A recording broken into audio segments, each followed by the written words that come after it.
le voy a hacer una pregunta un poco más incómoda. A ver.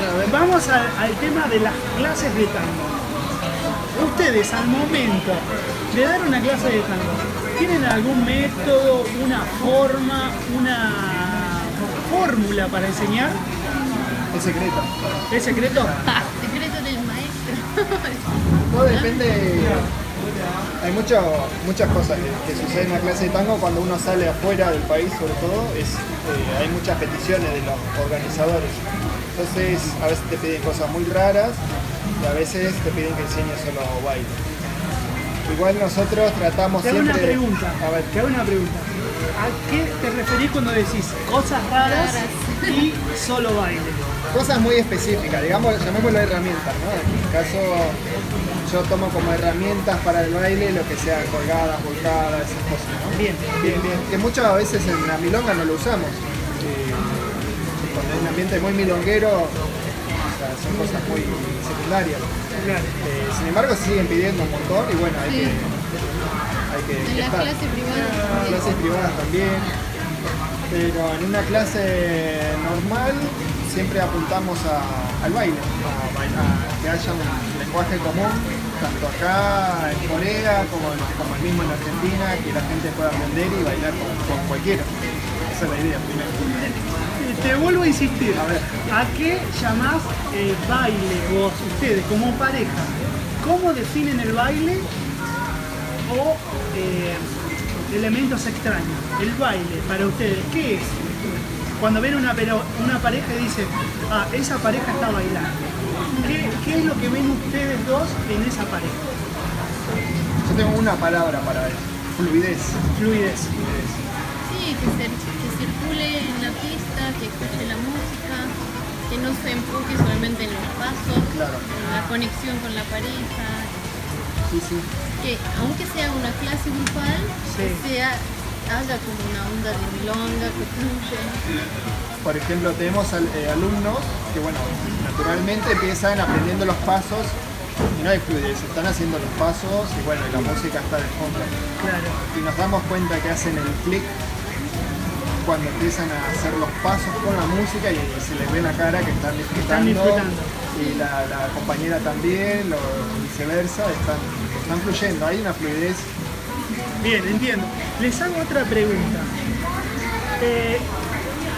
¿Dónde opinan o en qué lugar ustedes dieron las mejores clases de tango alrededor del mundo? Que hayamos tomado. No, que ustedes hayan impartido. Es decir, bueno, el mejor grupo de estudiantes que tuvimos fue en tal lugar. Es complicado porque cada lugar tiene sus grupos y todos son muy buenos también. Sí, hace mucho estamos en Corea. Entonces se armó muchos grupos muy lindos. ¿Nos pueden De contar un los- poco la experiencia que tienen dando clases acá en Corea? ¿Qué piensan de los alumnos coreanos? Bueno, acá ya hay un nivel muy interesante de baile. Ellos ya vienen con muchos años, vienen maestros desde hace muchos años. Entonces tienen mucha información, ya se ven muchos milongueros. Hay esa fluidez de que te decía. Y bueno, se adaptaron muy bien. Tenemos otra experiencia acá que son gente grande, empiezan de cero con clases privadas. Wow, qué bueno. Muy linda la experiencia, para mí fue no sé, como crear a alguien. Crear el milonguero. Sí. Crear el milonguero y muy... Qué interesante. Y ya salimos a la milonga juntos, bailando. Ver a- Con mi alumno que empezó de cero conmigo. Es tu creación, ¿no? Sí, es muy lindo. Igual todo mérito del alumno siempre, ¿no? Claro. Pero De lo contrario también hay. cuando vemos que le gusta y pone esfuerzo y mucha pasión, es como súper fácil enseñar así. Sí, cuando hay como ganas de aprender. Y Pasa la enfocado hora. también en esto de bailar, que estamos hablando al principio. Sin ir a los pasos raros que decíamos. También tenemos alumnos acá que bailan hace 20 años, no van a la milonga y dicen, no me gusta la milonga. Claro.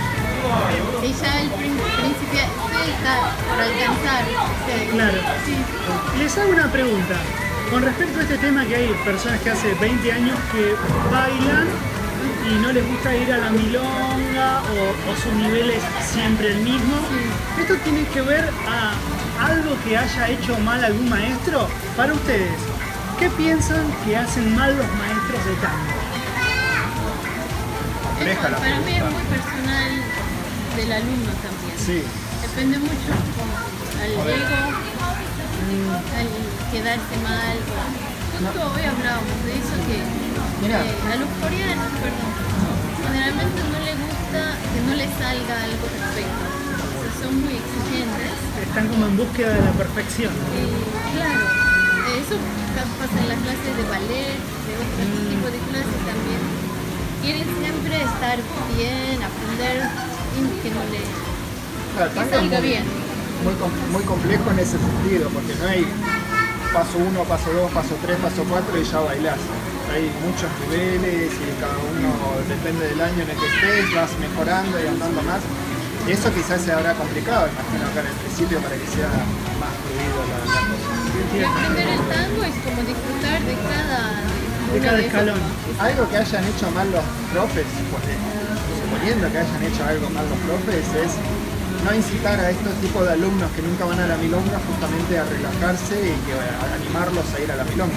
Claro, como a disfrutar un poco más. Sí, como para decir algo mal que hayan hecho, pero sí, es muy importante porque esta osmosis de aprender mirando a los demás y de crear este ambiente hace que uno aprenda muchísimo más. Si uno está en una burbuja sin bailar en sociedad, es como a veces se llega a crecer hasta un punto o se hace un tango un poco más artificial, ¿no? Yo conozco maestros que guardan sus alumnos, claro, así que no vayan a la milonga, todavía no están preparados.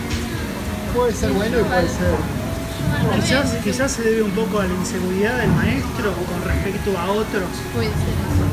Sí, si usamos al alumno para marketing, no es bueno. Ahora, si realmente lo cuidamos, bueno, para un poquito más, pues para que no se frustre. Claro, tengamos un poquito más de experiencia, porque bueno, una vez en la milonga, está bueno que vaya y mire por lo menos, y si ya empieza a bailar, que no se abrume, que no esté sin poder hacer nada.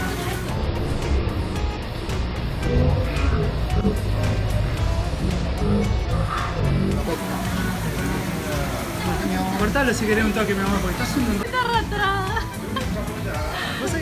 Eso es una de las cosas que a mí me pone loco, la gente que arrastra las cosas, me arrastra los pies. No, boludo, yo me pongo re nervioso por eso. Alguien te cuenta, ¿no?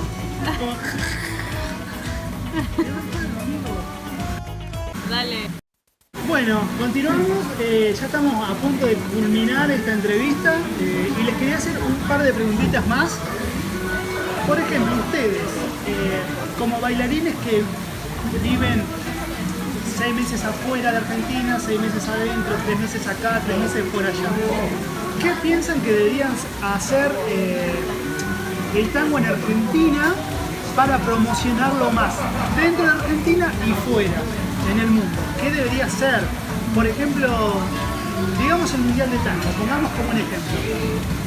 ¿Qué debería ser el Mundial de Tango para promoverlo mejor? Bien. Bueno, no sé si exactamente el Mundial de Tango, pero por ejemplo en los medios de comunicación tango tiene muy poquito interés. Casi nada, nulo. Solamente cuando sucede el Mundial de Tango y gana una pareja argentina o de otro lugar, bueno, la única noticia durante el año y ya está. Entonces, creo que debería ser un poco más popular, qué sé yo, se podría dar clases en las escuelas, que alguna vez muchos profes tenían esos proyectos, es más, no sé si lo hacen o no, por ahí en algunas provincias, expandir también a las provincias. Acá en Corea están empezando a poner tango en las escuelas. Sí. Ah, qué interesante esto. Sí, Tienen ese un proyecto. tenemos un bailarín amigo que está en eso, Qué bueno. y en un país que está en el otro lado del mundo. Bueno, digamos que estamos a 19.000 kilómetros de Argentina, Corea del Sur, y Corea del Sur tiene un proyecto de introducir tango en las En las escuelas. escuelas. Sí, suelen tener muchos, ¿cómo se dice? Clases extracurriculares en las escuelas acá. Entonces uno puede elegir algún deporte, arte, lo que sea, y planean poner tango también. Tango es otra de las cosas que, bueno, esto se charló muchas veces, siempre es una charla común, es el trabajo de tango en Argentina que todavía no es reconocido. Entiendo.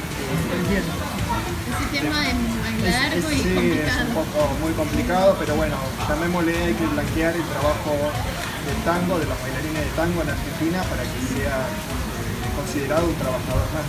Entiendo. Porque Sí, tango- digamos que en Argentina, en sí, el rubro del arte no está considerado un trabajo. Claro, Es decir, sos Eso un pasa bailarín, en un bailarín, un en el mundo. pintor, un cantante, bueno, es algo, un hobby, digamos, y no lo toman como un medio de vida. sin embargo, el turismo, bueno, como hemos visto en las casas de tango, miles de turistas por año vienen a ver tango. En la casa de tango se pagan dólares, los cubiertos, o sea, los argentinos casi no podrían ir a un show de tango Entiendo. a ese nivel. Entonces, es un trabajo que debería ser reconocido a nivel nacional e internacional. Sí, digamos que somos representantes de la cultura nacional y no estamos reconocidos por el Estado. Bueno, entrar toda la parte folclórica, ¿no? No solamente bailarines de tango, bailarines de folclore, Sí, entiendo. las danzas. Pero yo siento, es un poco triste, pero yo siento más valorada como bailarina de tango fuera de Argentina Sí. que dentro. Por ahí porque hay mucha competencia o muchos bailarines. Sería, no sé si por eso, pero el valor que uno da al ver el arte baile, siento más acá, en Turquía, en otros países que... Entiendo. Yo soy de Entre Ríos, ¿no? De Concordia, y tuve la suerte de que un ballet municipal, unos chicos estaban bailando, bailaron en mi escuela secundaria. Entonces lo vi, me gustó mucho y bueno, sería un lindo hobby. Y ahí empezó mi historia. Tu carrera. Sí, en el año 2000. También. Después en el 2001 empecé a bailar. Qué bien, qué bueno, qué interesante. Así que un poquito, una chispa, aunque sea de tango en cada lugar, ya es algo, ya es mucho. Y dar la posibilidad a la gente que pueda ver y conocer, más en nuestro país, que es una moneda casi común el tango. Entonces, Sí, digamos que el Estado debería promover más el tango desde el inicio en la escuela, por ejemplo, dictando clases, o por ejemplo a un nivel más adulto, a un nivel adolescente, como que haya una promoción más recurrente, digamos, y no que sea algo como más casual. Bueno, y por último, ustedes están viviendo acá en Corea, digamos, entre comillas, trabajando hace más o menos un año y medio. sí, Antes de que comenzara la cuarentena, ustedes llegaron y no se pudieron ir más. exacto. Bueno, queremos que a simple modo nos cuenten un poquito cuál fue su experiencia acá con el tango y un poco la experiencia de vida que tuvieron acá en Corea. Algo cortito, 2020. enero 2020. Porque empezó a final de Claro, final de 2019. Sí. Claro. Y acá es donde estaba los mayores focos, digamos, de Claro. contagio y Difícil. bueno, la familia muy preocupada. Y al final, después, bueno, muchísimos protocolos, acá la gente se cuida muchísimo, terminó siendo uno de los mejores lugares, digamos, en cuanto a seguridad y salud. Así que bueno, con eso nos quedamos más tranquilos. Bueno, después ya sabemos lo que pasó en el resto del mundo. ¿No? Sí. Sí, el Pero tema este ya. no es la primera vez que veníamos a Corea. Ya habían venido anteriormente. Esta era la sexta vez. O sea, la bueno. primera vez. Digamos que son fue casi locales. 2016. Si a ella le gusta estar hablando coreano, Y cada vez 3 o 4 meses veníamos. claro. volvíamos. Y desde la primera vez a mí me encantó la cultura Te encantó coreana. ¿Qué es lo que más te gusta de la cultura coreana? No sé si algo más o menos. Me gusta mucho la manera de ser de la gente, de respetar a los demás. Yo siento que la gente se porta como debe portarse en la vida social. Eso hace que la vida diaria fluya. Claro. ¿Qué quieren decir cuando dicen el respeto por los demás? Porque varía de país a país.